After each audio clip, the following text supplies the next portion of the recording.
ये किस्सा उस समय का है जब अकबर बादशाह का दरबार पूरी शान से चल रहा था। बादशाह के दरबार में सब लोग अपनी फरियाद लेकर आते थे, चाहे वो अमीर हो या गरीब। वहाँ सबकी बात सुनी जाती थी और सबको इंसाफ मिलता था, क्योंकि बादशाह के दरबार में बीरबल भी थे, जो अपनी बुद्धि और चतुराई से सबको उसका इंसाफ जरूर दिलवाते थे। इसलिए अकबर को भी उन पर पूरा भरोसा था। एक दिन अकबर के शाही दरबार में एक गरीब आदमी घुटनों के बल आया। उसके कपड़े फटे पुराने थे और चेहरे पर चिंता साफ झलक रही थी।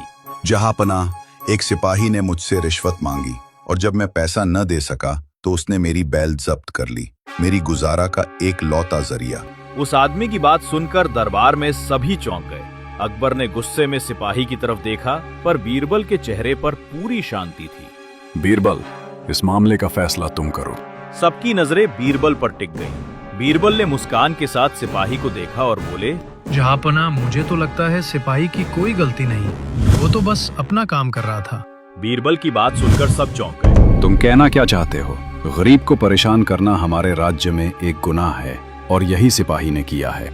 नहीं महाराज, इसने ये सब राजा की भलाई के लिए किया है। मुझे यकीन है कि सिपाही ने बैल बेचकर जो पैसा कमाया होगा वो राज्य कोष में देगा।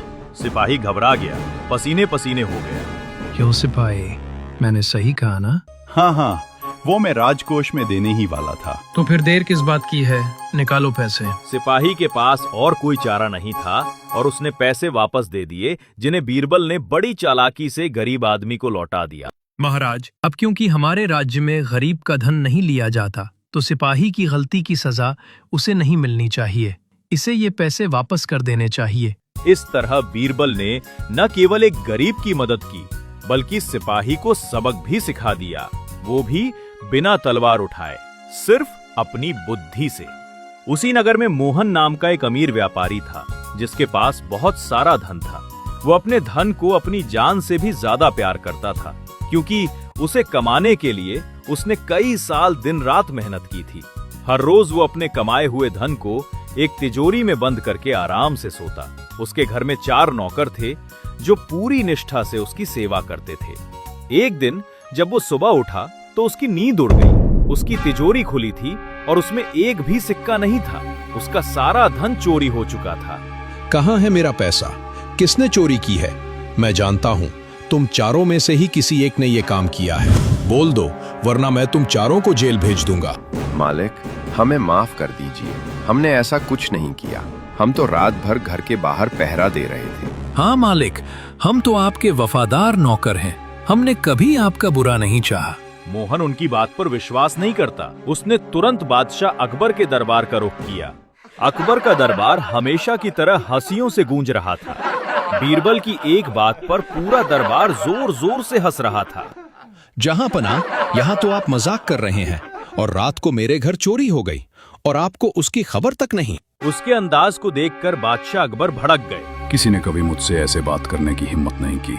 सिपाही, इसे गिरफ्तार करो। सिपाही उस व्यापारी को पकड़ने लगे, तभी व्यापारी चिल्लाया, ये कैसा इंसाफ है? चोर तो बाहर घूम रहा है और निर्दोष लोगों को कारागार में डाला जा रहा है।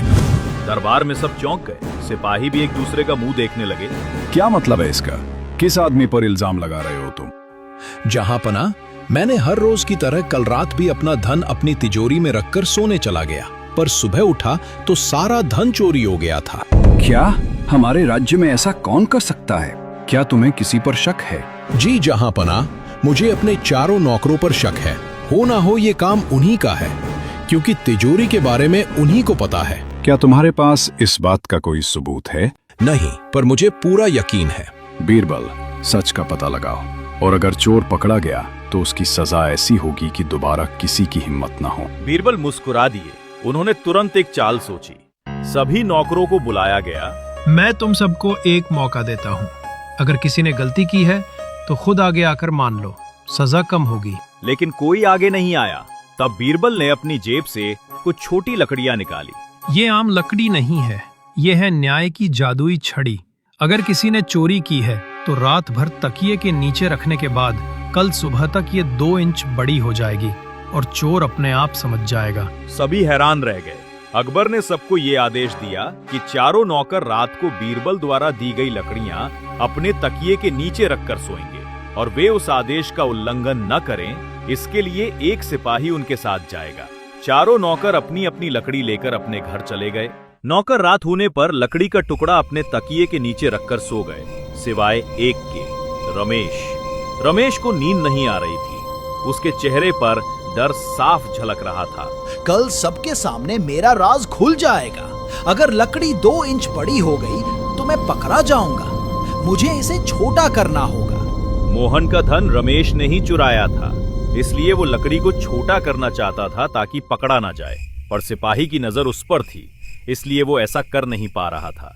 रमेश बार बार उठकर सिपाही की ओर देखता रहा और आधी रात को उसने देखा कि सिपाही की आंख लग गई है। मौका देखते ही उसने अपनी लकड़ी को काटकर छोटा कर दिया। हो गया काम, अब मैं नहीं पकड़ा जाऊंगा। अगले दिन सभी नौकर अपनी अपनी लकड़ी लेकर दरबार में आए। बीरबल हर एक की लकड़ी को गौर से देखते रहे और तुरंत रमेश की तरफ उंगली कर दी। नहीं नहीं, मैंने कोई चोरी नहीं की।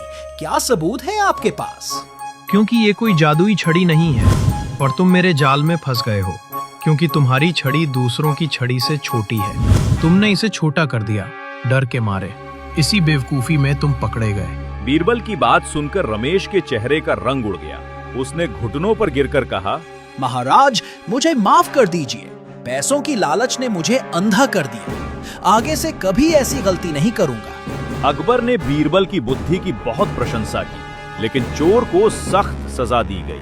तुम्हारा मुंह काला करके पूरे गांव में घुमाया जाएगा, ताकि सबको पता चले चोरी करना और झूठ बोलना कितना बड़ा पाप है। और उस दिन दरबार में एक बात सबने याद रख ली, झूठ कभी छुप नहीं सकता और सच हमेशा सामने आता है।